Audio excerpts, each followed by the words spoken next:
Hello, আসসালামু আলাইকুম। Welcome back to my channel Afroza শখের রান্নাঘর। কেমন আছো সবাই? আশা করি আল্লাহর রহমতে সহমতে সবাই ভালো আছো। আমরাও আছি আলহামদুলিল্লাহ। তো ভিউয়ার্স, আমি আজকে করেছি ভুড়ি বা বট রান্না। আর এই ভুড়ি বা বট রান্নাটা আমি করেছি নারকেল দিয়ে।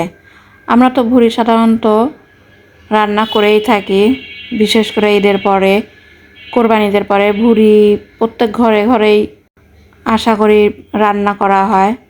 তো চলো আজকে আমি যে নারকেল দিয়ে ভুড়ি বা বট রান্না করেছি, এটা আমি কিভাবে করেছি দেখে নেওয়া যাক।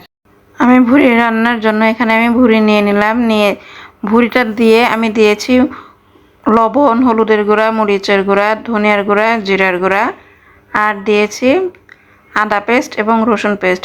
যেহেতু ভুড়ি রান্না, মশলার পরিমাণটা একটু বেশি লাগবে। দিয়ে আমি এখানে 2 মগ পানি দিয়ে এটাকে আমি চুলায় বসিয়ে দিয়েছি। এখানে আমি দিয়ে দিলাম পেঁয়াজ কুচি। পেঁয়াজটা আমি একটু মোটা করে কেটে নিয়েছি।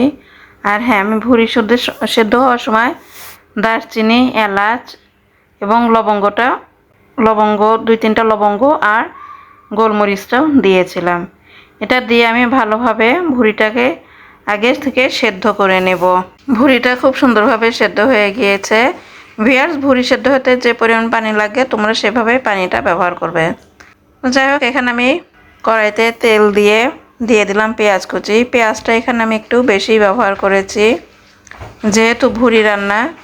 পেঁয়াজটা আমি হালকা ব্রাউন কালার করে নিয়ে দিয়ে দিয়েছি সামান্য পানি, যাতে করে পেঁয়াজ পুড়ে কালো হয়ে না যায়। দিয়ে আমি একে একে মশলাগুলো দিয়ে দিলাম।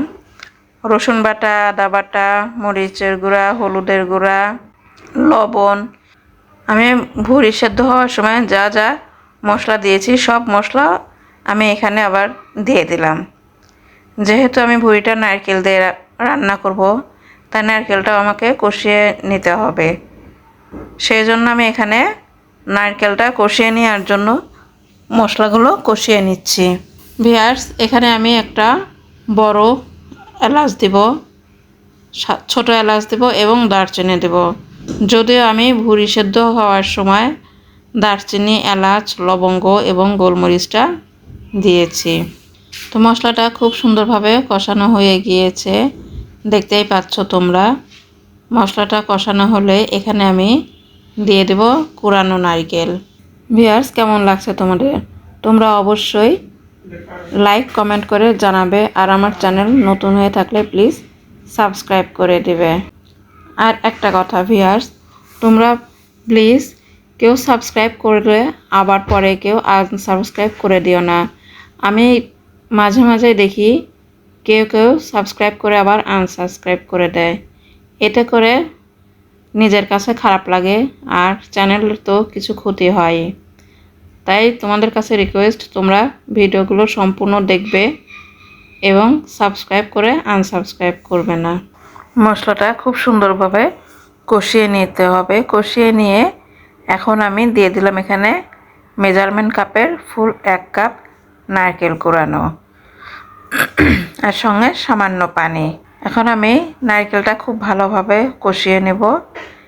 এটা ভালোভাবে কষানো হয়ে গেলে দেন আমি সেদ্ধ করে রাখা যে ভুড়ি বা বটটা রেখেছি সেটা এর মধ্যে দিয়ে দেব। ভিউয়ার্স, এখানে আমি আর একটু তেল দিয়ে দিলাম, যেহেতু নারকেলে তেলটা একটু বেশি লাগে, কারণ নারকেলটা তেল প্রথম দিকে টেনে নেয়।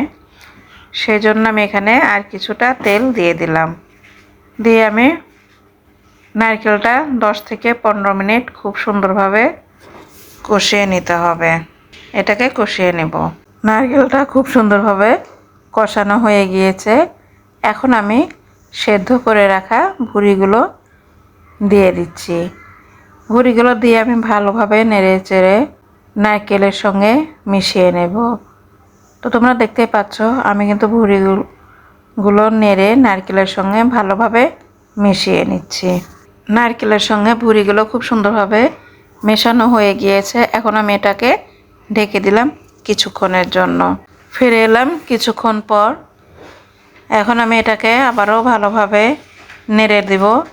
ভিউয়ার্স, সামনে কোরবানি ঈদ। আর এভাবে নারকেল দিয়ে কে কে বা কারা ভুড়ি বা বট রান্না করেছো জানি না। আর নারকেল দিয়ে কখনো করে কেউ খেয়েছো কিনা তাও জানি না। যদি কেউ নারকেল দিয়ে এভাবে ভুড়ি রান্না করে না থাকো, তাহলে তোমাদের কাছে রিকোয়েস্ট, তোমরা অবশ্যই এইভাবে নারকেল দিয়ে ভুড়ি রান্না করে খেয়ে দেখবে, অসম্ভব মজা লাগে। দিয়ে দিলাম আমি এখানে সামান্য লবণ। লবণটা একটু কম হয়ে গিয়েছিল, তাই আমি লবণটা দেখে এখন আমি আর একটু লবণ দিয়ে দিলাম। জালটা আমি লো ফ্লেমে রেখেছি। লো ফ্লেমে রেখেই রান্নাটা কমপ্লিট করব। এতে করে ভুড়ি এবং নারকেলটা আরও ভালো সেদ্ধ হবে এবং এটা খুব সুন্দরভাবে সফট বা মজে যাবে। ভুড়িটা কিছুক্ষণ পর পর ভালোভাবে নেড়ে দিতে হবে যাতে করে নিচে লেগে না যায়। আমি জালটা মিডিয়াম ফ্লেমে রেখে ঢেকে দিলাম আবারও বেশ কিছুক্ষণের জন্য। তবে খেয়াল রাখতে হবে যাতে করে নিচে পুড়ে না যায়। ফিরে এলাম বেশ কিছুক্ষণ পর।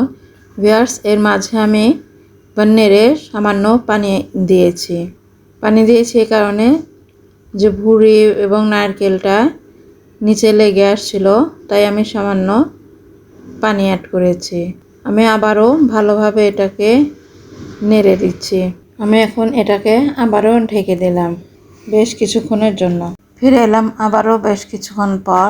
এখন আমি এটাকে আবারও ভালোভাবে নেড়ে দেব। ভিউয়ার্স, এখন আমি আর এটা ঢেকে রান্না করব না। আমি আলগা করে মিডিয়াম টু লো ফ্লেমে রেখে রান্নাটা কমপ্লিট করব। নারকেল দিয়ে ভুড়ি রান্নাটা প্রায় হয়ে আসছে। এটা আমি আরও কিছুক্ষণ ভালোভাবে নেড়ে চেড়ে দেন আমি এটাকে নামিয়ে নেব। ভিউয়ার্স, নারকেল দিয়ে ভুড়িটা একদম ভাজা ভাজা করলেও ভালো লাগে, আবার কিছুটা মাখো মাখো রাখলেও ভালো লাগে। তোমরা যেভাবেই করো না কেন ভালো লাগবে খেতে। নারকেল দিয়ে ভুড়ি রান্নাটা হয়ে গিয়েছে। ভুড়ি থেকে যথেষ্ট তেলও ছেড়েছে। এখন আমি এটাকে উঠিয়ে নেব। ভিউয়ার্স, হয়ে গেল নারকেল দিয়ে ভুড়ি রান্না। আমি ভুড়ি রান্নাটা নামানোর আগে কিছুটা তেল দিয়ে দুটা শুকনো মরিচ ভেজে সেই তেল এবং শুকনো মরিচ ভুড়ির মধ্যে দিয়ে 2-3 মিনিট নাড়াচাড়া করে নিয়েছি। এতে করে এর ফ্লেভারটাও সুন্দর হবে আর খেতে বেশ ভালো লাগবে। তো ভিউয়ার্স, কেমন লাগলো তোমাদের? তোমরা অবশ্যই লাইক কমেন্ট করে জানাবে। আর আমার চ্যানেলে নতুন হয়ে থাকলে প্লিজ সাবস্ক্রাইব করে পাশের বেল আইকনটি বাজিয়ে দেবে, যাতে করে আমার প্রতিটি ভিডিও তোমরা নোটিফিকেশনে প্রথমে পেয়ে যাও। আল্লাহ হাফেজ।